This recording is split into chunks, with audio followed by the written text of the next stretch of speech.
Yeshiva World! That I was the sponsor of. And we spent a week together in Israel, Rand with all of us, and it was a great chance to get to know him better.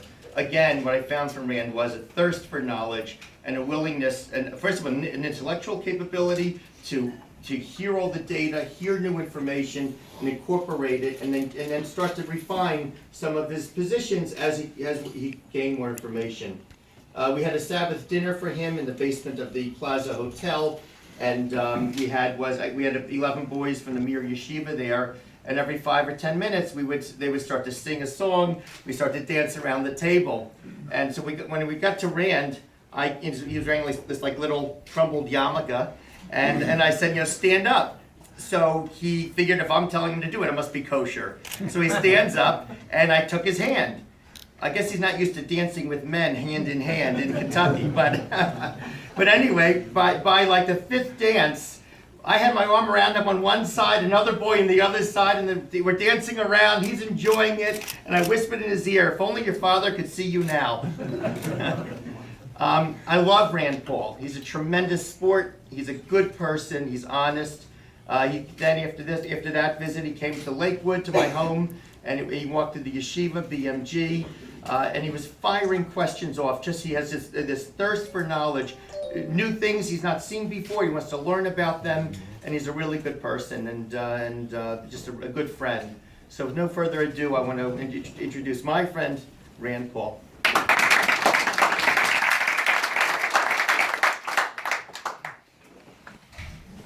Thanks, Rich, and thanks, Rabbi Nate. I always joke that Rabbi Nate is either my rabbi or my security, one of the two. Rabbi Nate's been great at introducing us around the country. He's introduced us probably in 10 different cities to Orthodox Jews and leaders in their community, and we've been very privileged to be able to meet people around the country through Rabbi Nate. We had a great time in Israel with Dr. Roberts, and I want to thank him for sponsoring that trip and for doing what he does, not only for his community, but also, I think, for relations, both between your community and the rest of the United States and the world, really. And I want to thank Dr. Roberts for that. When I think of the things that I've learned about your faith and where your faith intersects with my faith, one of the things I think about, and one of the things that first comes to mind is tradition. And with tradition comes so many things. One is loyalty, and I remember when we were at the Shabbat, Dr. Roberts talked about loyalty, and I think that's a very important trait. One of the things about freedom, we all say we want to be free, and we want to live in a free country, is that I think freedom requires tradition. The same way you could say liberty requires virtue.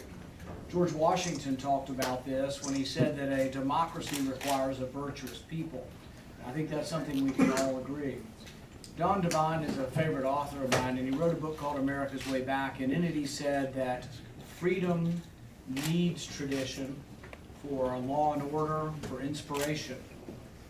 But tradition needs freedom to escape stagnation, coercion, decline.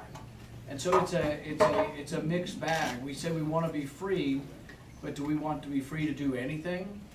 Do we want a society where people do and say anything, or do we want a society that is bounded by virtue, bounded by tradition?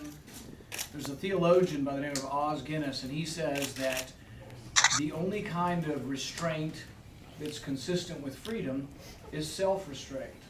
I say all this to say that you have to have religion. You need a religious backbone for a culture or for a civilization. And when I think of the difference between a civilization like ours that has it and some civilizations that don't, there's a very different outcome. Think of the American Revolution versus the French Revolution. In the American Revolution, we threw off the yoke of the king, but we didn't throw off tradition. We kept 800 years of common law history. We kept the tradition of elected government that we had for, really, a lot of people don't realize, for 150 years before our revolution, we had colonial government. We had all of these things. Then you think of the French Revolution, where they throw off the yoke of the king, but with that they throw off religion too, because religion and the king were the same thing. So I think what binds us together, whether we're Jewish or Christian or whatever our background is the belief that a stabilizing force for civilization, a stabilizing force for our country, is our traditions. When I was in Israel, we went to the Shabbat dinner. I love just sort of the traditions. And a lot of the traditions aren't necessarily our traditions, but I see things, and I asked Dr. Roberts about like Schindler's List, placing a rock on the gravesite, the tradition of sitting Shiva, things like that are important. The tradition of respecting our parents, respecting our elders, and that we gain knowledge from our elders. And I think we see all of these things that are being lost. Now, not everybody's going to be strong enough to keep your traditions, and you do. You keep your traditions, and sometimes they're a separate tradition, but you're keeping them and fighting against the onslaught of a modernism that is losing these traditions. And I think that we would all be well to understand how important it is that we try to maintain what are these civilizing forces of our culture. And I think in that we are all together in, and I'm very happy to be here today. And I want to thank Dr. Roberts again for inviting me. Thank you.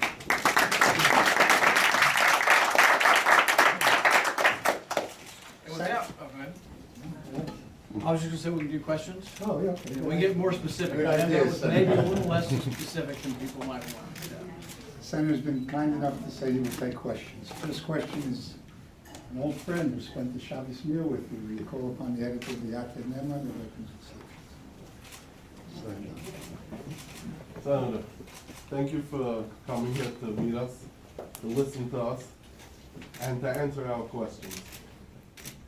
You spoke about the Shabbos, and Dr. Rabbi spoke about the Shabbos. I was at that Shabbos, and since we're in a closed group here and there's no media, when Rabbi Nate asked me to join the Shabbos, I said, Paul, are you crazy? He's an anti-Semite. Didn't you read about him? It's the elephant in the room, so I'm bringing it up. And I came to know you that Shabbos, and I saw that you're a decent, really a genuine, nice, intelligent, loving person, and that everything that I had read about you until that Shabbos was a lie. It was not true. And I thought that you could really win. And I told Nate that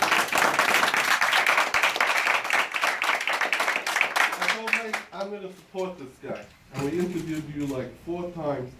And they said, why? Like, he wasn't really convinced. They said, because Hillary is a robot. She's so programmed. She's not a human being.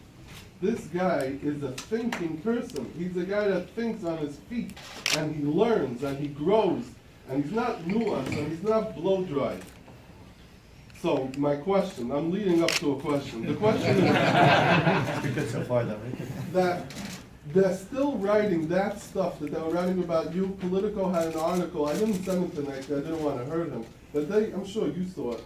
They had an article about the Republican Jewish thing they had over the weekend, over Shabbos, and you weren't there. And they made a big deal about it. And they sort of said, Rand Paul, well, he doesn't count. The Jews don't like him. And I was reading that. I said, that's a lie. That's not true. And they were saying how you're not supportive of Israel. I said, that's not true. That's a lie.